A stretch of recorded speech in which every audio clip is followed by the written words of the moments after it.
Existe un lugar en el mapa, un solo punto donde todo nuestro mundo moderno pende de un hilo, donde es más frágil, más vulnerable y más fácil de romper. Y lo más curioso es que casi nadie sabe cuál es. Vale, la pregunta es directa. ¿Por qué? ¿Por qué este lugar es tan peligroso? Y la respuesta, curiosamente, tiene que ver con algo que muchísima gente utiliza a diario. Sencillamente, por esto. El 20%. Un 20% de todo, absolutamente todo el petróleo que se consume en el mundo pasa por aquí. Y no hablamos de una cifra anual, ¿no? Es cada día. Y aquí viene lo increíble. Toda esa cantidad ingente de petróleo tiene que pasar por un cuello de botella minúsculo. En la parte más estrecha, los carriles por donde van los barcos tienen solo 3 kilómetros de ancho. 3. Imaginemos, es una arteria vital para el planeta, con el ancho de una ciudad pequeña. Esto, claro, lo convierte en un punto increíblemente vulnerable. Bueno, vamos a empezar por lo básico, por conectar este gran problema geopolítico con algo, con algo mucho más cercano, del día a día. A ver, pensemos en algo tan simple como llenar el depósito del coche. Pues bien, hay una probabilidad altísima de que ese combustible haya pasado por aquí, por este mismo punto tan tenso. Y ojo, que no es ninguna exageración, es pura matemática. Una mala decisión, un solo incidente en este estrecho y el precio de la gasolina podría dispararse en todo el mundo, en cuestión de horas. Ahora, para entender de verdad por qué es tan frágil, tenemos que mirar un mapa. Vamos a la geografía. Lo que vemos aquí es, por así decirlo, la definición de libro de un punto crítico geopolítico. Y el estrecho de Hormuz es el ejemplo de manual, el caso perfecto. Es literalmente el lugar donde la geografía y la política mundial chocan de frente. Vamos a ver los datos clave. Conecta el Golfo Pérsico con el Océano Índico. Mide unos 55 kilómetros en su parte más estrecha, pero como decíamos, las rutas de los barcos se reducen a solo 3.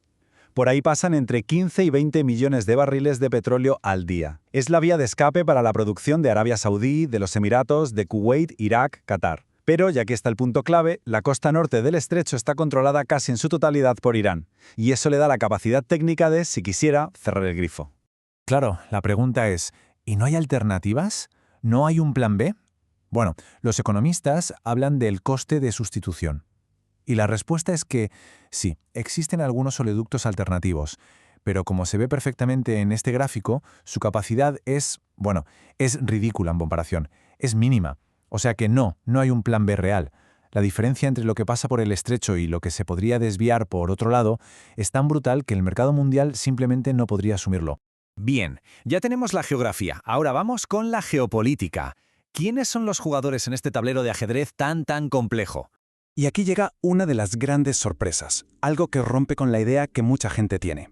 Porque la mayor parte de todo este petróleo no va a Europa ni a Estados Unidos, va a Asia. Fijaos, China es el principal cliente, y le siguen muy de cerca Japón, que depende en un 80% de este paso, o Corea del Sur, con un 70%.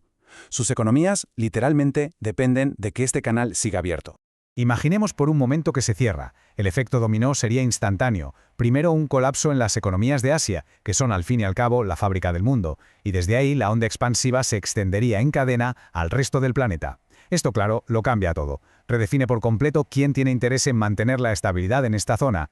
Vale, pero ¿cómo podría pasar algo así? ¿Cómo se podría interrumpir el tráfico? Es importante entender que no estamos hablando de una guerra total, de una guerra convencional.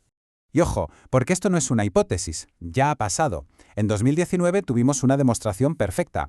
Atacaron 2 petroleros cerca del estrecho y solo con el miedo el precio del petróleo subió un 4%. Solo por el miedo. Unas semanas después, la Guardia Revolucionaria de Irán capturó un petrolero británico. El mensaje era clarísimo. El estrecho se usa como palanca de presión diplomática. Esto es un ejemplo de lo que los expertos llaman guerra asimétrica. No hace falta empezar una guerra a gran escala ni hundir una flota entera, no, es mucho más sutil. Basta con desplegar lanchas rápidas, amenazar con misiles desde la costa, colocar algunas minas. Es suficiente con atacar un par de petroleros para crear una enorme incertidumbre. ¿Y con eso qué pasa? Que las primas de los seguros marítimos se disparan por las nubes, y al final el tráfico mundial se detiene por sí mismo. El miedo hace el trabajo. Y todo esto nos lleva a la gran paradoja, la trampa geopolítica perfecta que define la situación en el estrecho de Hormuz. Porque aquí está el dilema, sobre todo para Irán. Usar esta arma tiene un poder inmenso. Ganas influencia global, presionas a tus rivales, tienes la capacidad de ahogar a tus enemigos. Pero, ¿cuál es el precio a pagar? Pues que un bloqueo total también paralizaría sus propias exportaciones de petróleo. Sería una especie de suicidio económico. Y además, una acción así garantizaría casi al 100% una respuesta militar de Estados Unidos. Es la definición de una trampa. Hay una cita de Michael T. Clare, que es un especialista en estos temas, que lo clava. Lo define como el cuello de botella que convierte a la energía en un arma. Es perfecto. Es un arma tan poderosa que es casi imposible de usar. Nadie puede cerrarlo del todo sin autodestruirse. Pero, al mismo tiempo, nadie puede permitirse ignorar que la amenaza está ahí, siempre latente. Y ya para terminar, vamos a dar un paso atrás. Vamos a alejar el zoom para ver la foto completa. Porque la pregunta es, ¿cómo hemos llegado hasta aquí? ¿Cómo hemos creado una situación tan precaria? Porque es fundamental entender una cosa. Esta dependencia mundial no es un accidente, no es mala suerte, no es que la geología nos haya jugado una mala pasada, no. Es el resultado directo de décadas de decisiones muy conscientes. Pensemos en ello. Es la consecuencia de miles de decisiones económicas que se tomaron durante décadas, siempre bajo una misma premisa, que el suministro de energía sería estable para siempre. Básicamente, hemos construido toda nuestra economía global sobre una de las fallas geopolíticas más inestables del planeta. Y lo hemos hecho a propósito.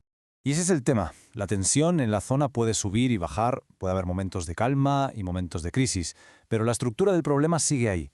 La geografía no ha cambiado, la dependencia energética tampoco, todo sigue intacto.